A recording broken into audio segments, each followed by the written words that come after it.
Opposition جو ہے اس میں پی ڈی ایم کا جو پلیٹ فارم ہے، اطلاعات یہ بھی ہیں، آپ ہی کی خبر ہے کہ بہت سی جماعتیں ایسی ہیں جو یہ چاہتی ہیں کہ جلسے منسوخ کر دیے جائیں، لیکن 2-3 بڑی جماعتیں ایسی ہیں جو یہ چاہتی ہیں کہ منسوخ نہ ہوں۔ تو یہ کیا ایک نقطے پہ متفق ہو پائیں گی؟ کیا جو خواہش ہے وفاقی حکومت کی اس کا عمل درآمد ہو پائے گا؟ دیکھیں یاسر، عمل درآمد ضرور ہوگا۔ میں آپ کو یہ بھی ایڈوانس میں بتا دوں، صرف ایک جلسہ میکسیمم اپوزیشن اور کرے گی اور اس کے بعد اپوزیشن کو پیچھے ہٹنا پڑے گا۔ میں آپ کو یہ بالکل بریک کر دیتا ہوں کہ پی ڈی ایم کی ہونے والی ایک میٹنگ میں باقاعدہ یہ ڈسکس ہوا اور اس کے بعد ٹیلی فونک ان کے آپس میں رابطوں میں یہ ڈسکس ہوا کہ جناب کرونا جو ہے وہ حد سے زیادہ بڑھ رہا ہے اور حکومت نے اپنے جلسے ختم کر دیے ہیں، تو ہمیں بھی اپنے جلسوں کو ختم کر دینا چاہیے اور سیاست کو کسی اور طریقے سے آگے لے کر چلنا چاہیے۔ تو ذرائع اس بات کی تصدیق کرتے ہیں کہ اس پر 7 جو جماعتیں تھیں پی ڈی ایم کی، انہوں نے اس پہ کہا کہ بالکل درست ہے، ایسا ہی کرنا چاہیے، ہمیں پہلے عوام کی نبض دیکھنی چاہیے، عوام کو دیکھنا چاہیے، اور خدا نہ خواستہ ہمارے جلسوں سے کرونا زیادہ پھیلا تو ہمارے ساتھ اتنا برا سیاسی حال ہوگا ہمارا کہ لوگ ہمیں ووٹ دینا تو دور کی بات، ہمیں گالیاں نکالیں گے۔ یہ باقاعدہ لفظ استعمال ہوئے، مگر مسلم لیگ نون، مولانا فضل الرحمان اور محمود اچکزئی یہ ابھی تک بضد ہے کہ ہر صورت میں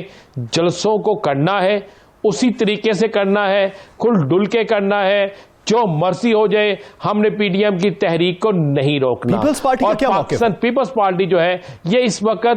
پیپلز پارٹی درمیان میں کھڑی ہے۔ پیپلز پارٹی کا جو تھنک ٹینک ہے اس نے بالکل واضح کہا ہے کہ ہمیں جلسوں کو روک لینا چاہیے کیونکہ ہمارا وزیر اعلیٰ جو ہے وہ کرونا کا شکار ہو گیا، ہمارے سیکٹری کرونا کا شکار ہیں، ہمارے منسٹر کرونا کا شکار ہیں، اور جب ہم خود کہہ رہے ہیں کہ سندھ کے اندر پنجاب سے زیادہ کیسز ہو رہے ہیں، کراچی میں لاہور سے زیادہ کیسز ہو رہے ہیں، تو پھر ہم کس طرح پیچھے نہیں ہٹیں گے؟ اور اگر ہم پیچھے نہیں ہٹتے اور ہم جلسے جلوس ہی کرتے ہیں تو آنے والے دنوں میں اگر کرونا واقعی حقیقت میں بہت پھیل گیا تو پھر عوام ہمارے ساتھ وہ کرے گی جس کے انتہا نہیں۔ بلکہ ایک میٹنگ میں یہ بھی کہا گیا کہ اگر حکومت نے زیادہ کرونا پھیلنے پر اب لاک ڈاؤن کر دیا تو اس کا کریڈٹ حکومت لے گی کہ اپوزیشن کی وجہ سے لاک ڈاؤن کرنا پڑا، اور اس کا نقصان سارا اپوزیشن کو ہوگا۔ ٹریڈرز، عام آدمی جو ہے جو کل تک اس کے ساتھ ہے وہ شاید ساتھ نہیں رہے گا۔ اب معاملہ جہاں پہ اٹکا ہوا ہے وہ ہے مولانا فضل الرحمان، وہ ہے مریم نواز، وہ ہے محمود خان اچکزئی۔ مسلم لیگ نون کی مریم نواز نے تو یہاں تک کہہ دیا محترمہ نے کہ اگر پی ڈی ایم اپنے جلسے ملتوی کرے گی تو مسلم لیگ نون انڈیپینڈنٹ اپنے جلسے کرے گی، اور مولانا نے کہا جی میں تو جلسوں میں جاؤں گا۔ اب معاملہ